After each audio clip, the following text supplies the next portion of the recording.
जो स्कीम राजू लोगों को बताने से मना कर रहा था वो स्कीम हमारे हाथ लग चुकी है। तो कुछ दिन पहले की बात है कि मैं घूमता घूमता Amazon.com पर पहुंचा और वहां जाकर मैं क्या देखता हूँ कि बच्चों की किताबें लाखों डॉलर्स में बिक रही हैं। अगर आप इस किताब की बात करें तो ये $3,43,000 की बिकी। अगर आप इसकी बात करते हैं तो $2,18,000 की किताब तो $1,60,000 की बिकी। तो मेरे ज़हन में ये आइडिया आया कि ये लग तो नहीं हो सकती, डेफिनेटली लोगों ने कुछ ऐसा तो जरूर लिखा है कि लोग इतने पैसे दे रहे हैं किताब को लेने के लिए। तो मैंने इस चैलेंज को एक्सेप्ट किया और मैंने कहा कि मैं भी एक किताब लिखूंगा और उसको बेचने की कोशिश करूंगा। और इस चैलेंज में 2 शर्तें थी। पहली शर्त ये थी कि मैं इस किताब को बनाने में और उसको बेचने में ₹1 का खर्चा भी नहीं करूंगा। और दूसरा चैलेंज जो सबसे बड़ा ये था कि मैंने इस किताब पर सेल लानी ही लानी है। तो ये 2 चैलेंजेस थे। तो सबसे पहले मैंने ये सोचा कि यार क्योंकि आज तक मैंने कोई किताब लिखी नहीं है तो मुझे आइडिया नहीं है कि किताब को किस तरह से लिखा जाए। तो मेरे ज़हन में हम सबका फेवरेट और चहीता ChatGPT आ गया और मैं ChatGPT पर गया और वहां पर कुछ देर बात करने के बाद मुझे पता चला कि मैं तो अपनी किताब यहाँ से लिखवा सकता हूँ। और उसके बाद दूसरी चीज ये थी कि आप इस किताब की ग्राफिक्स किस तरह से जनरेट कराए जाए। चूंकि मैं इस पे पैसे लगाना नहीं चाहता था तो इसलिए मेरे पास मिडजर्नी की सब्सक्रिप्शन ऑलरेडी किसी और काम के लिए मौजूद थी, तो मैंने उसी का इस्तेमाल करते हुए अपने ग्राफिक्स को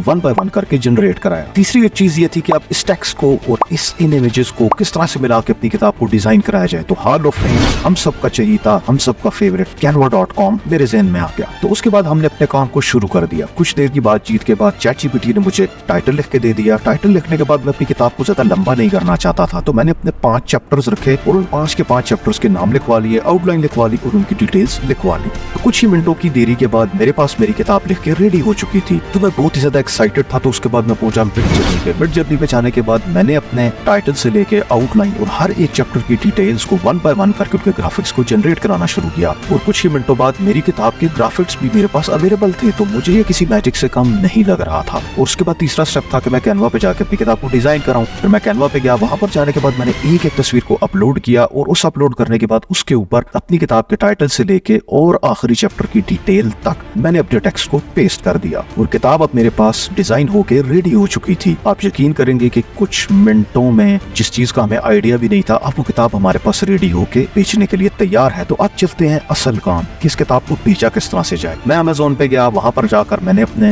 अकाउंट को रजिस्टर किया। अकाउंट को रजिस्टर करने के बाद अपने बैंक की इन्फॉर्मेशन डाली। मैंने Payoneer.com को यूज किया, आप इसको यूज कर सकते हैं। ये डिटेल सारी डालने के बाद उसके बाद नेक्स्ट स्टेप था कि किताब को अपलोड किया जाए। किताब को अपलोड किया तो अब आगे बारी बेचने की। तो बेचने के लिए मेरे पास एक तो ये ऑप्शन थी कि मैं मार्केटिंग लगा दूं, लेकिन चूंकि हमने इस पे कोई पैसे नहीं लगाने थे इसलिए मैं मार्केटिंग नहीं लगा सकता था।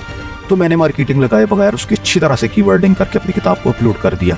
और यकीन करेंगे कि कुछ दिन बाद मुझे इस पर एक सेल आ गई जो कि आप स्क्रीन पर देख सकते हैं। तो उस वक्त मुझे इस बात का एहसास हुआ कि अगर आप इंटरनेट पे कोई काम की चीज देखते हैं और उसको करने की कोशिश करते हैं तो डेफिनेटली आपको कामयाबी मिलेगी, नहीं तो आप उसमें से कुछ ना कुछ तो जरूर सीख लेंगे। तो मैं आपको ये चैलेंज देता हूँ कि अभी जाएं और जाके इसी प्रोसेस के तहत आप भी अपनी किताब लिखवाएं और उसको बेचना शुरू कर दें और फिर कमेंट में मुझे बताइएगा कि क्या आप इस चैलेंज में कामयाब हुए हैं या नहीं। तो अगर आपको ये वीडियो पसंद आई हो तो वीडियो को लाइक कीजिएगा, चैनल को सब्सक्राइब कीजिएगा और मिलते हैं नेक्स्ट वीडियो में। अल्लाह हाफिज।